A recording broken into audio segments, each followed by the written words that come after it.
সমাবেশ এবং সমাবেশ শেষে আমরা একটি মিছিল বের করি।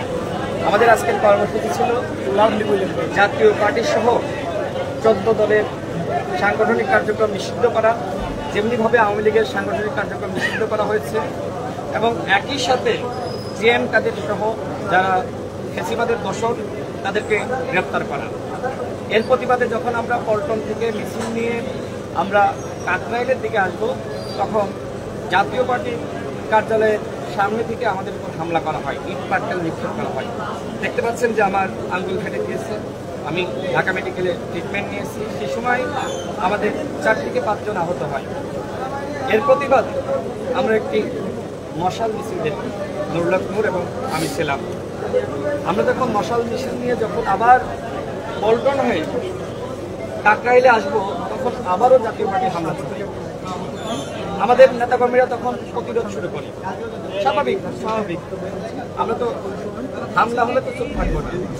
তারপরে আমরা নেতাকর্মীদের নিয়ে আমাদের গণ অধিকার পরিষদের কেন্দ্রীয় কার্যালয়ের সামনে আসি। আমরা 9:30টার দিকে একটি প্রেস ব্রিফিং করার ঘোষণা দিই। সবেমাত্র প্রেস ব্রিফিং শুরু করেছি, আমি কথা বলবো, তারপরে নুরুল হক নূর কথা বলবে। এর মাঝখানে হঠাৎ করে সেনাবাহিনী এবং পুলিশ যৌথভাবে আমাদের উপর হামলা চালায়। নুরুল হক নূরের উপর যেভাবে হামলা চালিয়েছে সেনাবাহিনী এবং পুলিশ, তার নাক ফেটে গিয়েছে, তার চোখের অবস্থা খুবই খারাপ, তার হাত ফেটে গিয়েছে এবং সে এখন মুমূর্ষু অবস্থায় আছে। বাঁচবে কি মরবে আমি জানি না, সবই আপনারা দেখেছেন। এখন তার খিচুড়ি শুরু হয়ে গেছে এবং একইভাবে আমিও হামলার শিকার হয়েছি। আমাদের শতাধিক নেতাকর্মী এই 9:30টার দিকে আমাদের প্রেস ব্রিফিংয়ে সেনাবাহিনী এবং পুলিশ যে হামলা চালিয়েছে, শতাধিক নেতাকর্মী আহত হয়েছে, কারণ হাত ভেঙে গেছে, কারণ মাথা ফেটে গেছে, কারণ পা ভেঙে গেছে। আমি অবাক হয়ে গেলাম। গণ অধিকার পরিষদ বাংলাদেশের একটি নিবন্ধিত দল। গণ অধিকার পরিষদের এই গণ অভ্যুত্থানের যে ভূমিকা সবাই জানে। 18 সালের কোটা সংস্কার আন্দোলন না হলে 24 সালের গণ অভ্যুত্থান হয় না। আমরা 18 থেকে 24 সাল পর্যন্ত একটানা লড়াই করেছি। এই লড়াইয়ে নুরুল হক নূর অ্যারেস্ট হয়েছে, আমি অ্যারেস্ট হয়েছি, রিমান্ডে নির্যাতনের শিকার হয়েছে আমরা।